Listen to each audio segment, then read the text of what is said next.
Hello and welcome to Bringing Education Home. I'm Herb. And I'm Christina. And together we bring you experts and ideas to help grow healthy, happy, successful families that are both inside and outside the box. If you like the show, be sure to follow Christina on Facebook. And please leave us a like review on your favorite podcast platform. Today, I have the pleasure of introducing Kathryne Imabayashi. Kathryne is an experienced educator, parenting coach, speaker, and author dedicated to supporting parents and teachers in raising boys who grow into emotionally healthy, confident, and compassionate men. With over 40 years in education across Canada, Japan, Lebanon, Thailand, Georgia, and Qatar, Kathryne has worked as a teacher, principal, and school director in a wide range of cultural and educational settings. She is the founder of Sonhood Coaching, where she empowers parents and educators to better understand boys' unique emotional and developmental needs. Kathryne shares her insights through one-on-one coaching, live workshops, and online events. She also hosts the podcast Unlocking the Parenting Code, all about boys, featuring real conversations with parents and experts from around the world. We were on her podcast. And Kathryne is the author of the book Raising Boys Who Become Remarkable Men, Intentionally Parenting Your Son from Birth to 8, a heartfelt and practical guide for parents navigating the early years with their sons. Kathryne, there is more to her bio, but that's just a touch. Be sure to read the rest of it in the show notes below. But Kathryne, that is amazing start, and welcome. And it's kind of funny that you listed all of these countries, but then you listed a state in the middle of that. And I'm kidding. I know Georgia is also a country, but welcome to our show. I appreciate you coming on today. Thank you. Thank you for having me, and thank you for being on my show beforehand. So I'm excited to be here with you today on the other side. Yeah, exactly. Because as we're getting, the information and stuff from when we were on your show, now you're over here, it's going to be great because now we get to hear your view on the other side of what we were just talking about, all those boy things and how to raise confident boys. And as part of our mission is to raise families who are very fully developed, very capable and ready to help their children grow and be. And so when we get to talk to experts like you who have such vast experience with a specific population like boys, is going to be even more helpful for some of our families who are like, I have a little bit of a wild one. I wonder what I can do with this guy. So thank you again for being on the show. My pleasure, completely. So besides some of the things that were in your bio, what was maybe that one pinnacle moment or that really big event that really I need to start sharing more about raising boys and helping to raise boys with other people? What was that kind of turning point for you? There was a particular point, and it was when our son was somewhere between 3 and 4, and we were living in Japan at the time. And on a Saturday morning, I took him fishing. He wanted to go fishing. It was a beautiful day. His dad was working. So the two of us went on this little fishing expedition. And it was a little river creek that was a little bit off the road in a wooded area, but it was beautiful. I was living in Japan, didn't think about, I wasn't concerned about our safety, and we were just going for a nice morning together. We got down there, we got set up, it was beautiful. And after we were there for a little bit, there was movement out of the corner of my eye, and I looked up, and coming down the path, it was a tree-lined path, and coming down this little path was a gang of 5 or 6 young boys. And in that moment, without any thinking, my feeling was really guttural. It was really an instinctive reaction, and it was total fear. And it was like, well, how there's a gang coming down.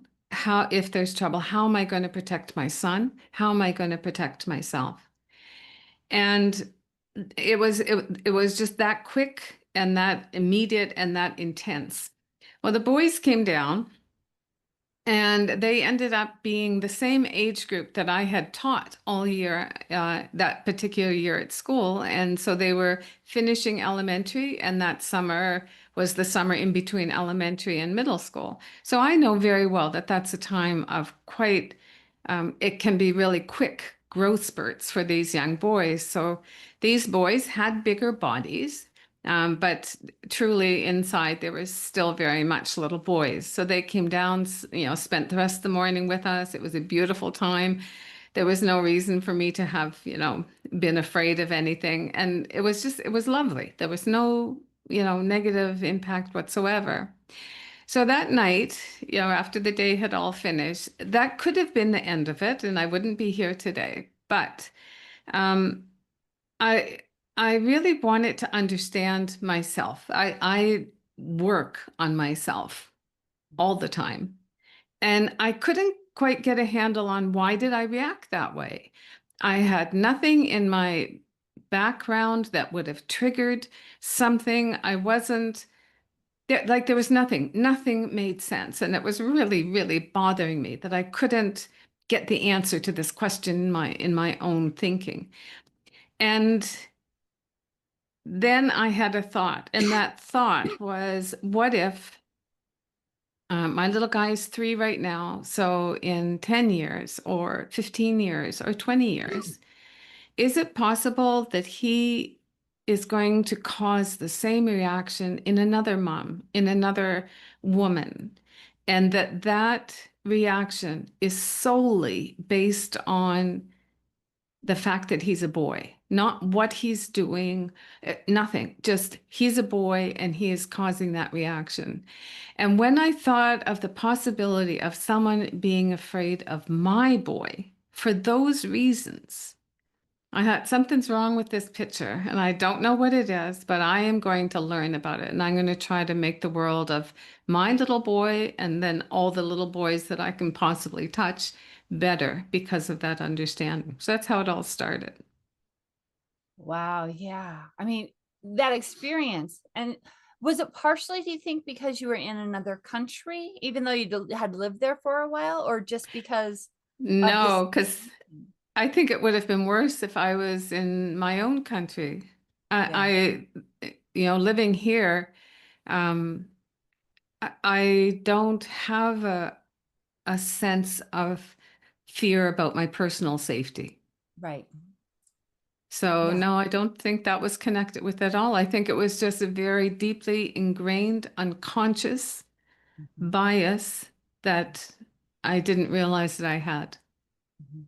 Yeah. And in a way that makes sense, because I mean, what are we taught as American women, to always be careful if a big group of men or whatever Yeah. come near, right? It's like, well, wait a second, what's going to happen, kind of thing. And even though they were boys, is like this, that those beginning stages. And like you said, they were bigger than in size than where they were kind of maturity wise and things like that. And you don't know that right away. Yeah. But I love how it turned out that you guys end up spending the rest of the afternoon together and having a great time.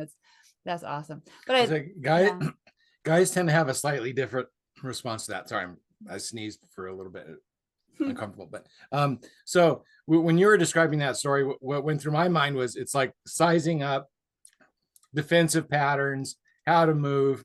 And so there wasn't a fear, there was and again, even if they're friends, there's a lot of times it's like you just set up, it's like, okay, this is coming, how do I protect? And so again, that's kind of an ingrained thing in guys as well. It's like, okay, protect. And or if there's no one there, it's like run, because then you live. So just kind of weird. It's like, That's true. you die to protect, or you run if there's no reason for it. So that's true. that's that. So you kind of go into a fear shape and look at that. And in me, it's like, okay, attack, defend, pay attention long enough. And so it's a whole different kind of a paradigm for boys. Exactly. And that's part of the problem, is that we don't recognize those differences. Yeah. And we want to make sure that we're helping all of our families understand that, our young men, our gentlemen, our boys come through at things a little bit differently than like us as women, as moms, etc. Yeah. So as you raise your son, how did that kind of inform more of how you raised him later and how you started sharing with other parents and families? Well, I think from the beginning, like, I was an older mom when he was born, so he was kind of like this miracle child. I also was really familiar and felt confident and competent as far as females go. I had done a lot of work understanding, like I went through the women's lib movement. I have always been into, trying to understand what's my path as a woman, what's my power as a woman. And so I felt, and I was raised in a family of predominantly female. So there were 6 of us, 6 girls and 1 brother in the middle. So I felt I had a really good handle on females.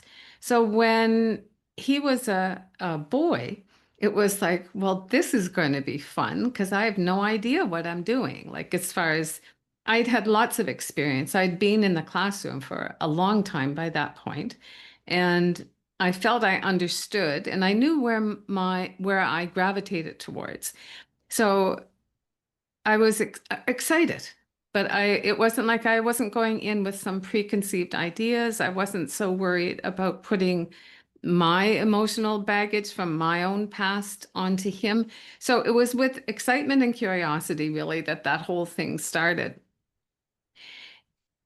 It was after that happened. I wouldn't say there was a before and an after, because when our children are really young, and because we are really the focal part of their world and we have control of their world, um, it's there are some distinctions, of course, between genders, but the younger they are, the more commonalities I think you have as a parent, like it's parenting.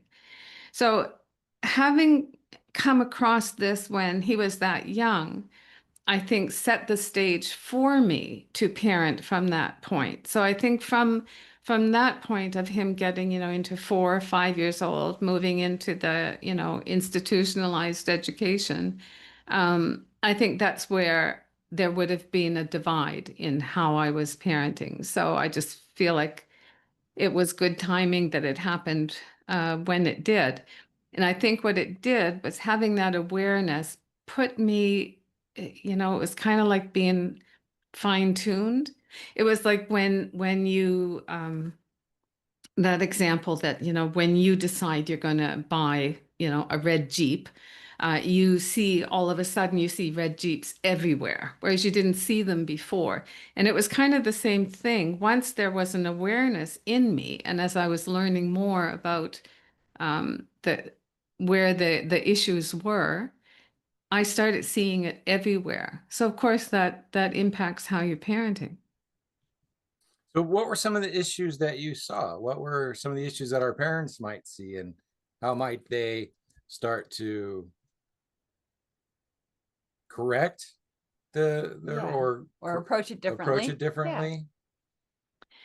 Some of the things, it just really, they were eye openers to me. I kept running into situations where it felt like people were making the assumption that my son was going to be the aggressive one and their daughter was going to be the meek and mild that needed to be protected. And there were a few occasions. I remember one in particular, and we had a teaching couple friend that they had a daughter exactly the same age as our son. And I remember the mom and her daughter and myself and my son, we went to their place right after school one day, and the 2 kids were in the bedroom. They had all the toys out. They were playing. This little girl in particular, and I loved the parents. Like, yeah, I didn't know the dad that well, but had a very good relationship with the mom. And the little girl was really strong-minded, independent. She a bit of I wouldn't say a tomboy, but very definitely knew her voice and could, she was a leader, I guess is a soft way to say that. But I remember the kids were in the bedroom. They had all the I don't know what they had out, but they were really playing well. And there was no conflict. There was like, they were really well. And myself and the other mom were just, in the living room, could hear everything. Like there was nothing There was nothing. And the dad came home about an hour later, and he immediately went in and told the kids they had to come out, that they couldn't be in there on their own. And, you know, there were just a few other things that were said that really made me think he thinks my son could possibly, you know, hurt his daughter. And I kind of felt the other way. I was more concerned, is my son going to be able to stand up to her? But it was kind of, that was one of the first times that it was just really clear. But then I see it in the parks, you know, any kind of public setting. If you have a sandbox and you've got, you know, two little boys and two little girls, if something happens and that little girl cries, it's going to be that little boy's fault. Without, even if it's not, it's going to be. So there was a lot of those things that just started coming to mind in the once, especially in the lower elementary years at school. That was an area that was, even though that was my area, that I knew that area. But it's different when your child is in, like when you're the parent, not the teacher. It's a different view, different lens to look at it all. And there were just so many things, especially in kindergarten. I remember, and he had a beautiful teacher in kindergarten. So I'm not, you know, doing that one. Just before it goes too far, I would like to jump in a little bit. And at that age, just from how I would have approached it as well, it wouldn't have been that I was afraid that your son was going to hurt my daughter. It's that at later ages, it's not really appropriate for young men and young ladies to be alone together in a room. Absolutely. And you set that boundary as a young person, you get ahead of the curve. And as they retain that respect for girls and for that boundary. What's your assumption there? Like what's the assumption? The assumption that you're putting on those two children, in my opinion, the assumption is boys are toxic, girls need to be protected. That's the assumption. And I think a mistaken one. I agree. Like I would agree with the toxic part of that, but on the other aspect of it, again, that is kind of, again, built into our DNA until very recently in modern society. It was about protection, and it was about being able to provide and protect. Yeah, so absolutely. That is we talk about that as if that's like, ooh, that's like a long time ago. That's only like a person and a half ago. That's like really recent in terms of history. And so we tend to forget about that in our modern society. But there is that inborn protection that, again, guys come with. It's like a boy who's never will start opening up doors for people. It's just kind of natural. It's kind of the way things are. So again, it wouldn't have been that I thought, oh, my son is going to grow up and do that. It's like, again, there's propriety, there's other cultural reasons to it than just dominance and fear and power and force. There's other respect aspects of it.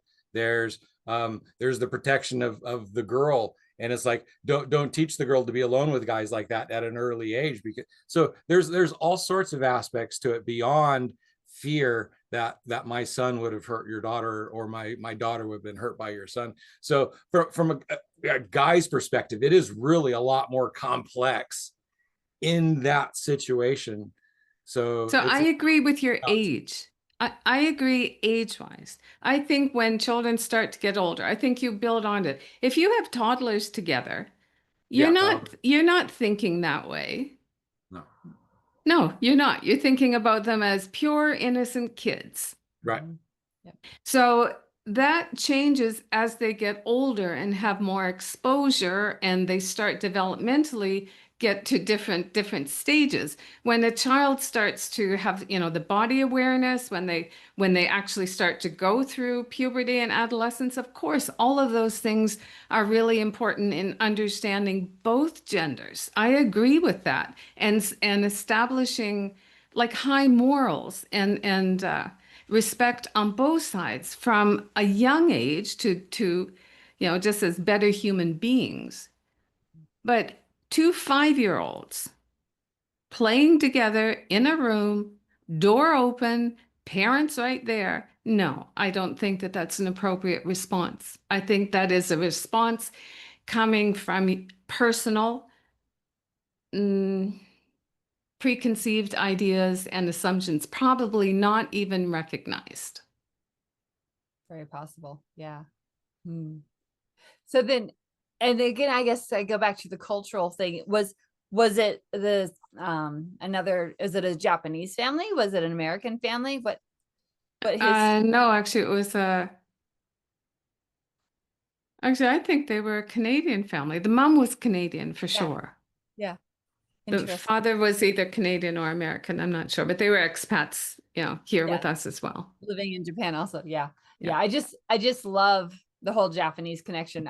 I lived in Japan for a year as an exchange student in high school. So I understand a lot of what you're talking about with the families and the traditions and the cultures and all of that kind of thing. Yeah. Oh man. So did you only have the one son? I can't remember. We did. Blessed with one. Would have liked to have more, but that wasn't in the cards, but we were very lucky to have one. Yeah. Oh, that's beautiful. And then as he got older, did you move around? Did you have other places that you lived that helped influence some of his upbringing and stuff? We finished his elementary school here, and then we went to Beirut, to Lebanon, for his middle school and high school. Wow. So another culture and the way men and women react and everything in that. Well, and one of the deciding factors to making that move was that society's view of children and family. So that was something that, I intentionally made that choice based on their concept of family. Cool. So when you're working with families, when you're helping families look at the role of boys and how to raise boys a little bit differently, what's one of the concepts that you really want to help them understand and bring forward to the families? Well, I think the hardest thing is understanding your own unconscious gender bias, because until you are curious enough to look into that, most people, or many people, I won't say most people, many people, myself included, think they don't have those, biases, those, like I thought I was quite evolved. As far as gender goes, I've been working with children for a long time, and I was conscious. I was aware that there are issues in society because of stereotyping, but I didn't think I had any. I thought, I've thought about it. I've gone through a few different stages. Like one of the stages in the 80s was thinking that children, that it was neutral, that there were no differences. And if we all treated our children the same, provided them with the same opportunities, that we would eliminate some of the problems about stereotyping. So I went through that and tried it, actually tried and watched it, with my son and my best friend's daughter, and understanding more, learning more. It's kind of like there are differences, but if we don't recognize that there are differences and that there are challenges and there are gifts, then we are not moving forward, and we're not understanding the challenges that our little boys go through. Yeah. It's so important because, well, we just know, biologically they're wired differently, right? And then, like Herb said, some of our not modern anthropological. Yeah, things from way back when, right? How we would either, act or protect or whatever. It's important to really look at and make sure that we're understanding those. Yeah. One of the discussions we had actually on your podcast was how I would treat, because our two boys, right? How I would try to get them to I'd be like, oh, be careful, right? Because I was the mom voice, the be careful, don't do this, don't do that. And then, her becomes like, well, no, they're supposed to be doing this or doing that. And the example we gave was climbing the trees. Like, I was like, don't let them climb the trees. They're going to fall out of the trees. And he's like, no, get up there, go, go, go. So, those kinds of situations that you really want to look at as a parent. Now, a few words about vibrant family education. How many entrepreneurs and business owners start out on this journey to make a better life for their family, only to find that it took so much more time and effort than they were expecting that they had even less time for their family? I know I did. At Vibrant Family Education, we want to help you reach your family goals while you're still building towards your business goals. We do this by bringing you the third leg of the stool to keep your family upright, family education development. By bringing your children's education home, you will be able to model your work ethic and family values as you overcome obstacles and challenges to build your business. Instead of learning facts to pass tests, your children can be watching and seeing the dedication it takes to build your business and the legacy you want to create for their future. They will be able to witness the struggles and joys, the wins and the losses, and learn from you how to persevere and grow in life. Instead of waiting until you get successful to spend more time with your family, start with the end goal in mind and bring your family home. Instead of trying to repair your family after you reach success, let us help you start achieving your family goals from the outset. Learn to be successful with your family now, and no matter what happens in the future, they will be better prepared for life, especially after watching how you cared for and built not only a business, but a healthy, happy, and successful family. We offer a wide range of educational services, including how to easily get started with homeschooling. Come visit us at vibrantfamilyeducation.com and let us show you how. And now, back to our guest. Yeah, and that's a really good one, because that's like, it was the same for me. Like, it was really like holding my breath and holding my tongue, much more than I wanted to. Even things like giving the children, like when you thought or they showed signs that they were able to be more independent, to be giving them more freedom. Like, I remember clearly the first time that I let my son go 3 doors up to his friend's house to play without me walking him up. And I remember, because he had really wanted to, like, and it was obvious that was a big thing for him. It was a big step for him. And I really struggled with giving that independence. And the only way that I ended up doing it was, first of all, like, I made sure that, mom was there and knew he was coming in 5 minutes. And then I went up to on the second floor of our house, and from the balcony there, I could see the sidewalk below us that connected, the 3 houses. And so he left. I closed the door, bye, have fun. And he's going out, like, he's just so proud of himself. Yeah. But I had to be upstairs watching him so that I could, like, that was me. That had nothing to do with him. So that's one, like, exactly what you're saying. We're different. So yeah, that awareness is what makes it work. Yeah. So when my kids were young, they would start doing something and my heart would like leap out of my chest because, out of protection. And I would start to move, and then it'd be like, wait a minute. It's like, I kind of remember the stuff that I did at that age. I remember that I played until I hurt myself, and my dad would watch and he would pick me up and fix it. But he would let me go until, but he didn't let me like get life threatening. Right. And I did that very well with my boys all the way up until I got to the Grand Canyon. The Grand Canyon was something different. My body went into height shock and I couldn't handle it. And they were running around and I was like, okay, I know you're safe. This isn't about you. But every time I see you run up to the edge, it's like, I feel like I'm dying inside. So I know you're safe, not about you. Please don't run up to the edge because I'm hurting here. And so they saw that in me and they calmed down. But it was like, not about you. I know you're safe, but this is killing me right now. And I'm like freaked out because I'm like a mile in the air and I'm standing on the ground at the same time. So yeah. So I was able to communicate to them, and instead of saying, don't do that, it's like, hey, I'm in bad shape here. But other than that, it's like, I would almost like set them up, because it's like, oh, let's go do this and play rough and tumble, and then they would hurt, and we would work through the process, and then we would go play some more. So, but yeah, so again, a little different, but still the same. It's like, you got to let them play, you got to let them rough and tumble, and as a dad, sometimes you have to step back and let them get hurt just enough. Yeah. I think there's a need to take risks, maybe more so than for a little girl. That's, just an innate thing.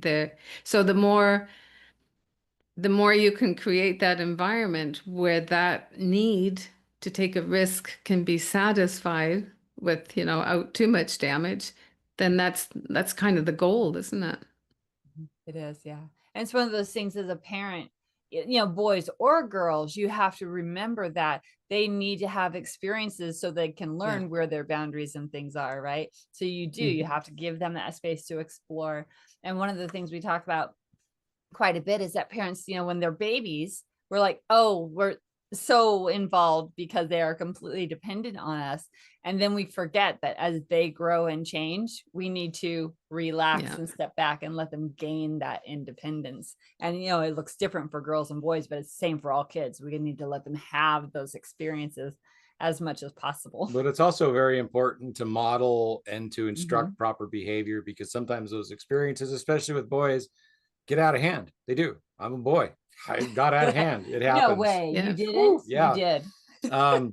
And so there's also a lot in learning how to handle that, and in keeping, again, the respect and the traditions and the communication open, because when we do get out of line, if it's handled badly, it can lead to more out of lineness. So, there's all of that. I think, I think it's for girls or boys, but I think that's one of our jobs as parents, is to really instill what our core values are. Like, what they do with them is going to end up being their choice. But if they have a strong foundation, and like you said, like traditional things that we keep, within our family unit, and they need a base to go from. They can make their own decisions as they get older, but that's, and whether that's through actual, teachings, or if it's solely from role modeling that kind of behavior. And I think that's really, really important. Yeah. Exactly. Yeah. And sometimes the consequences of the actions are more important than the punishments, and the punishments aren't necessarily necessary, because, again, the consequences, so you teach consequences instead of punishment, was one thing that really worked well with our boys as well. I agree completely. Yeah. I don't good consequences or bad consequences. There's something that happens. Yeah, I don't think there's any need for punishment. I think I don't think there's any need for it. But like when you're talking about consequences and things like that, something else that I found really, really effective, not just with our son, but just, in general, was, as long as you've got a good relationship with the child, and if there is some misbehavior, that there needs to be a consequence for whatever the situation was, having that child take responsibility to be part of that decision. So, you have a problem. How are you going to fix it? And, helping with that guidance, and like that's, it just is so much more powerful than saying, oh, you really screwed up, this is your penalty. Like, that teaches them nothing, in my opinion, and it has a reverse consequence. Exactly. Matter of fact, one of the people I used to follow a lot, Jim Fay, and the Love and Logic teaching for parenting, it's a lot. You always give choices, because then the choices are ones that you can deal with, but at the same time, you're allowing them to make those choices and build that resilience of, oh, I made a good choice. Oh, that wasn't such a good choice. Or like you said, there's a problem, and this is what some kids do, and this is what other kids do. Now, how are you going to fix it? There's some ideas for you. Yeah, exactly. Yeah, that is So great what stuff. was your experience going through school? Because boys tend to be a little more learning through motion and movement and rough and tumble and learning through that. And then in school, it's like they're still pretty much told to sit still. So how are you able to navigate that Or help your and son navigate. yeah, Yeah. yeah. Well, those are two very different questions. So, because I had an insider's view, I can tell you that as far as our son went, I think he understood from a young age that his mom believed that school, especially in that early, the lower elementary years, the system in the school isn't necessarily built for little boys to be successful, and really tried to encourage him to understand it wasn't about him. It was the system. So that was how you do what you can to try to change the system. But the bottom line is you are solely responsible for your child. So if you can't change the system, you have to help your child understand, sorry, bud, but this is the way it is. Here's some tips or some strategies to help you get through.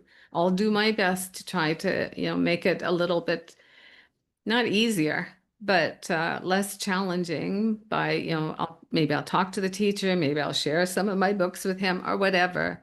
But he knows that you understand what he's going through. So that to me was the most important thing for him. Being on the inside, I think I had an advantage because except for those first 2 years in Canada, all of my classroom experience, all my teaching experience has been in an international school system. So I think the regulations and I think a national school system in most countries is much stricter.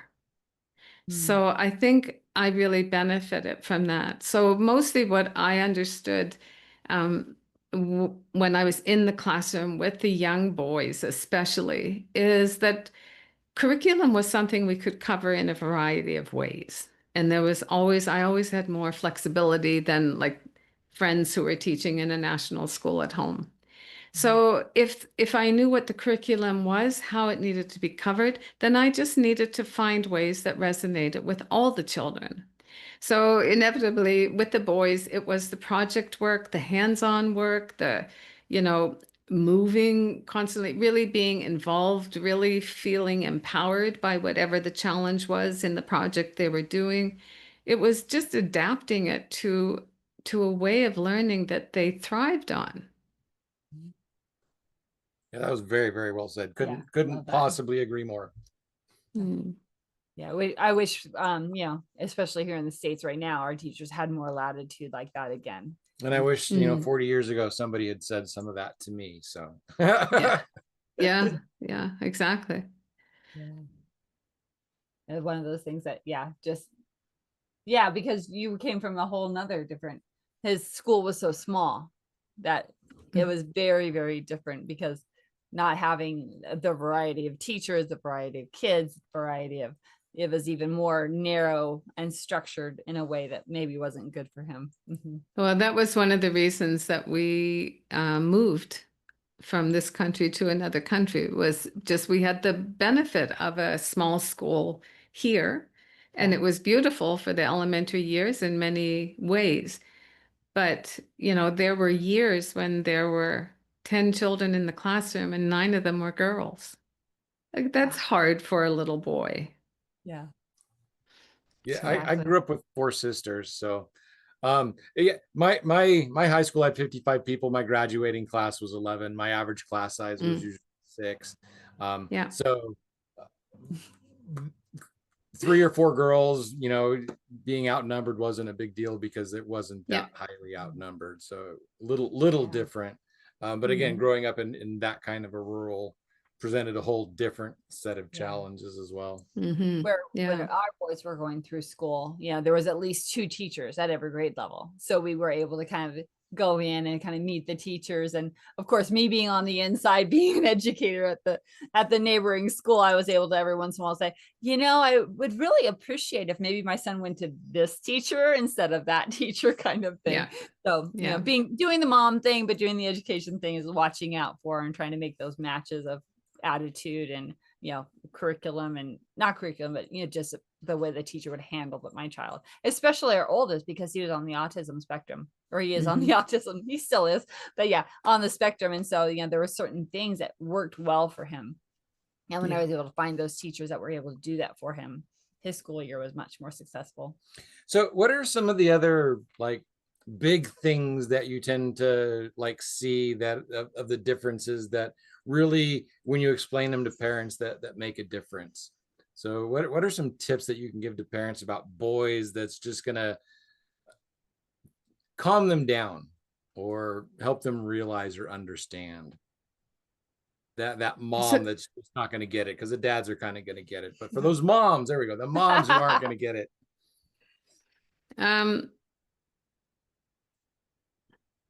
Well, there's two things. Like, the one easy thing for moms to do is understand a little bit about communication and effective communication. So lots of moms will tell me that they have conflict because their son just will not listen to them. Like, no matter what, they will not listen. And when we talk a little bit about, okay, so what are some of the differences, and why might that be happening? And in general, the volume level, I don't know what the right word is, technical word, but the volume of our speaking voices and the tone are different between males and females. And so when I am talking to you, Christina, it's kind of very easy to hear me, to kind of, we do the eye to eye thing. I don't want any background noise around me. We can have a really good conversation, and this works really well.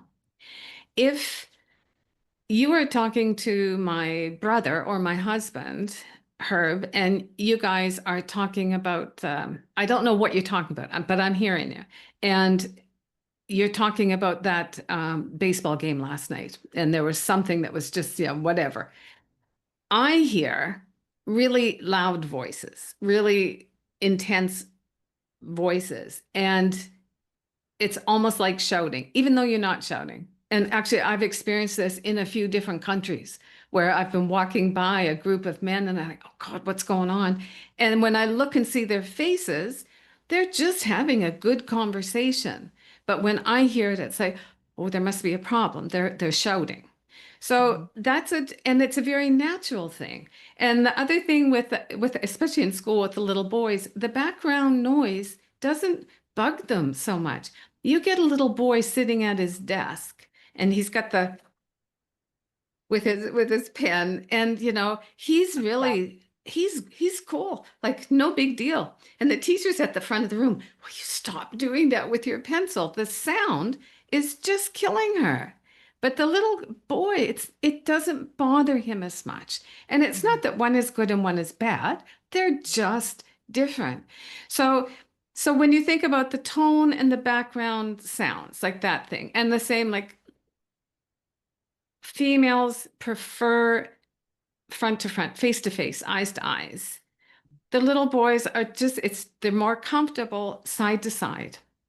You will find if you're walking with your son, you might have a really good conversation. If he's in the car beside you, you might have a really good conversation. If you try to do that, it's kind of like, there are certain wild animals that you're not supposed to make eye contact with if you don't want, them to engage. I'm not saying that in a negative way. It's just recognition.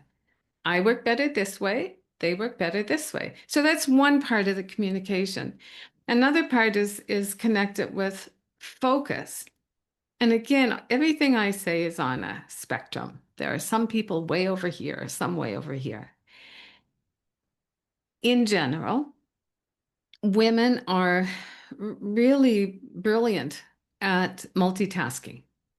and they can have 5 different plates on the go and do a fairly good job at all of them.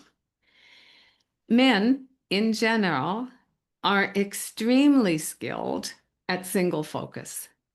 And when they're into something, they can kind of shut out the rest of the world and be totally focused on that.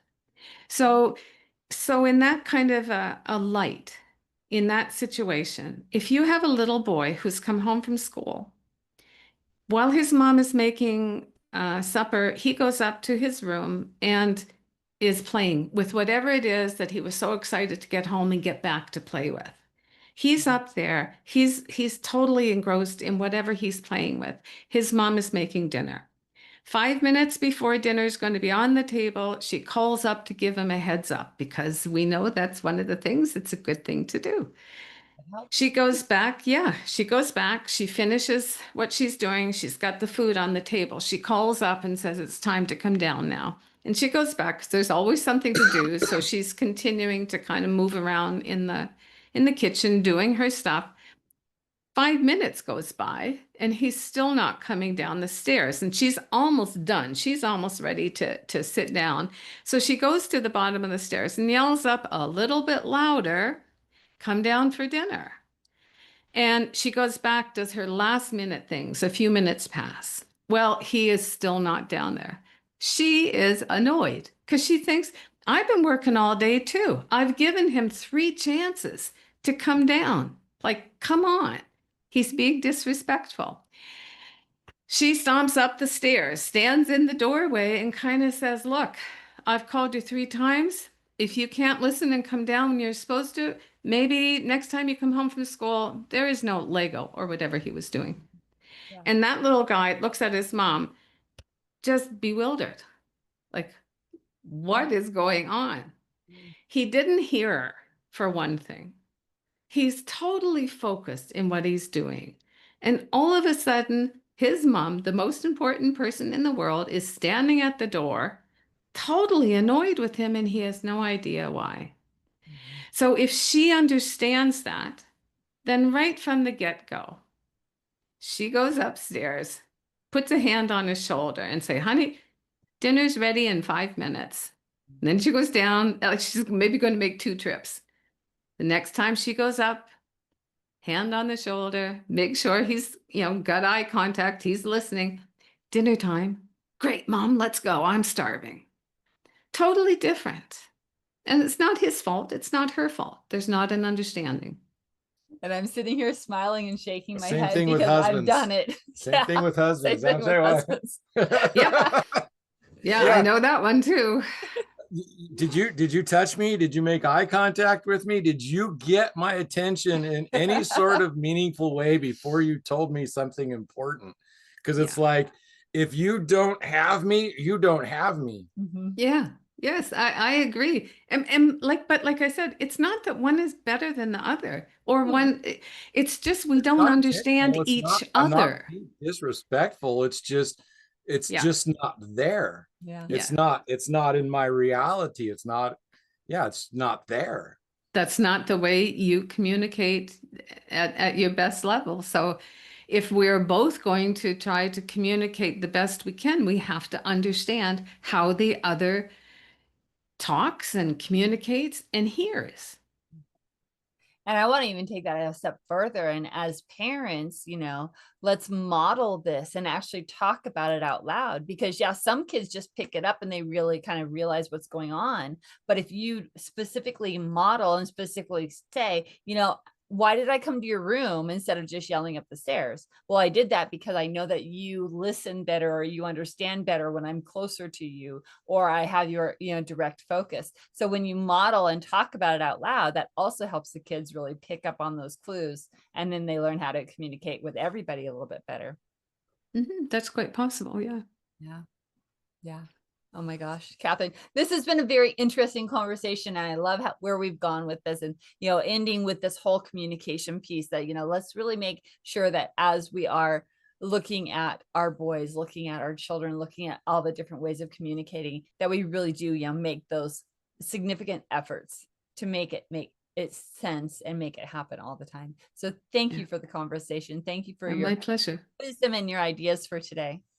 Yep. Thank you for being here. Thank you for sharing your wisdom. Thank you for going on your journey and deciding to share it. So many people see stuff that's wrong with the world, and then just they talk about it and they complain about it. And instead of talking and complaining about it, you're actually doing something about it, and you're helping other people to make the world a better place. So thank you for the work that you're doing. Thank you for making the world a better place. Thank you for going on a hero's journey and coming back and sharing with the world. So thank you for being a hero. Thank you. Thank you. It's a beautiful thing to say. I appreciate it. And I appreciate being here today. So thank you for letting me have a platform to kind of beat my horn with. You are very, very welcome. All right, audience, you know what this means. It's about time. Actually, before we go, oh my gosh, I almost forgot. Kathryne, would you please make sure you share with the audience how they can get a hold of you or what you want to share with them so that they can continue this conversation if this has struck a chord with them? The best place to go is my website. It's sonhood, SONHOOD.com. And everything is on there. There's some free resources. There's articles that I've written, all the podcasts that I've been on. The book is there that I've written. Everything, all the social network or the social media links will be there. So that's the best, easiest place to go. Excellent. Thank you very much. And of course, that will be in the show notes. So all you have to do is follow down, click on that, and you'll get all that information right there for you. All right, audience, it has been a wonderful time sharing with you again. Please make sure that you share this episode, like the podcast, do all the things that help spread the news, because guess what? There are experts like Kathryne, like us, who are here ready to help families be happy, healthy, and successful as they're raising their children and focusing on the education for a better world all the way around. Until next time, bye for now. Bye for now. Hello and welcome to Bringing Education Home. I'm Herb. And I'm Christina. And together we bring you experts